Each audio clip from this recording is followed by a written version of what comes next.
ಅದನ್ನು ಅಕ್ಸೆಪ್ಟ್ ಮಾಡ್ಕೊಳ್ತಕ್ಕಂಥದ್ದು ಅಂತಕ್ಕಂಥ ಮಾಹಿತಿ ಮಾಧ್ಯಮದಲ್ಲಿ ನೋಡಿದ್ದೇನೆ. ಸಚಿವ ಸಂಪುಟದಲ್ಲಿ ಒಪ್ಪಿಗೆ ತಗೊಳ್ಳಿ, ಆಮೇಲೆ ಚರ್ಚೆ ಮಾಡೋಣ. ಇದಕ್ಕನ್ನ ತೆಗಿಲಿಕ್ಕೆ ಹೊರಟಿದ್ದಾರಲ್ಲ, ಕೆಂಪಣ್ಣ ಆಯೋಗದ ರೀಡು ಅದೇನು ಇಟ್ಕೊಂಡಿದ್ದೀರಿ? ಅದು ಕ್ಯಾಬಿನೆಟ್ನಲ್ಲಿ ಅಪ್ರೂವಲ್ ತಗೋಬೋದಲ್ವಾ? ಕೆಂಪಣ್ಣ ಆಯೋಗದ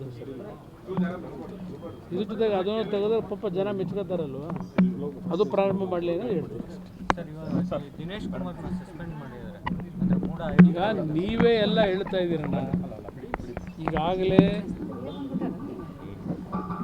ನಮ್ಮ ಹೈಕೋರ್ಟ್ನಲ್ಲಿ ಈ ವಿಷಯಕ್ಕೆ ಸಂಬಂಧಪಟ್ಟಾಗೆ ವಾದ ಪ್ರತಿವಾದಗಳಾಗಿದೆ. ಮತ್ತು ಇನ್ನೂ ಅಡ್ವೊಕೇಟ್ ಜನರಲ್ ಅವರು ಮತ್ತು ಸಿದ್ದರಾಮಯ್ಯನವರು ವಕೀಲರು ಇನ್ನೂ ಒಂದು ರೌಂಡ್ ಮಾತಾಡಲಿಕ್ಕೆ ಅವಕಾಶ ಕೇಳಿದ್ದಾರೆ, ವಾದ ಮಾಡಲಿಕ್ಕೆ. ಇದೆಲ್ಲ ಬರಲಿ, ಕೋರ್ಟ್ ಮುಂದೆ ಇದೆ. ಕೋರ್ಟಲ್ಲಿ ಅಂತಿಮವಾಗಿ ತೀರ್ಮಾನಗಳು ಏನಾಗ್ತದೆ ಕಾದು ನೋಡೋಣ. ಅದೆಲ್ಲ ಗೊತ್ತಿಲ್ಲ, ನನ್ನ ಕೇಳಿ ನಾನು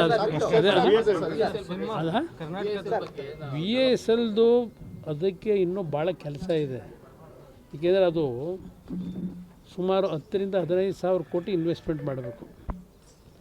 ಅದಕ್ಕೆ ಬೇರೆ ಬೇರೆ ರೀತಿಯಲ್ಲಿ ವರ್ಕೌಟ್ ಮಾಡ್ತೀವಿ, ಸೇಲ್ ಮುಖಾಂತರ ಯಾವ ರೀತಿ ಮಾಡಬೇಕು ಅನ್ನೋದು. ಈ VSL ಒಂದೇ ಅಲ್ಲ, ಇನ್ನೂ RINLದು ವೈಜಾಗ್ದು ಸಹ ಅದು ಈಗಾಗಲೇ 3-4 ಮೀಟಿಂಗ್ ಮಾಡಿದ್ದೇವೆ. ಅದನ್ನು ಸಹ ಇವತ್ತು ನಮ್ಮ ಮುಂದೆ ಇರ್ತಕ್ಕಂಥದ್ದಿದೆ.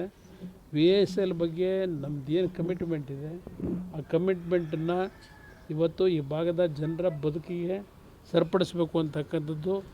ಆ ಕಮಿಟ್ಮೆಂಟಲ್ಲಿ ಯಾವುದೇ ಹಿಂದೆ ಸರಿಕೆ ಪ್ರಶ್ನೆ ಇಲ್ಲ. ಕೇಳ್ತಾ ಇದ್ದಾರೆ, 22-23 ದಿನ ಅವರಿಗೆ ಕೇಳ್ತಾ ಇದ್ದಾರೆ. ಸೇಲ್ ಚೇರ್ಮನ್ ಅವರು ಮಾತಾಡಿದರೆ ಸದ್ಯ ಕ್ಲಿಯರ್ ಮಾಡಿಸ್ತಾರೆ.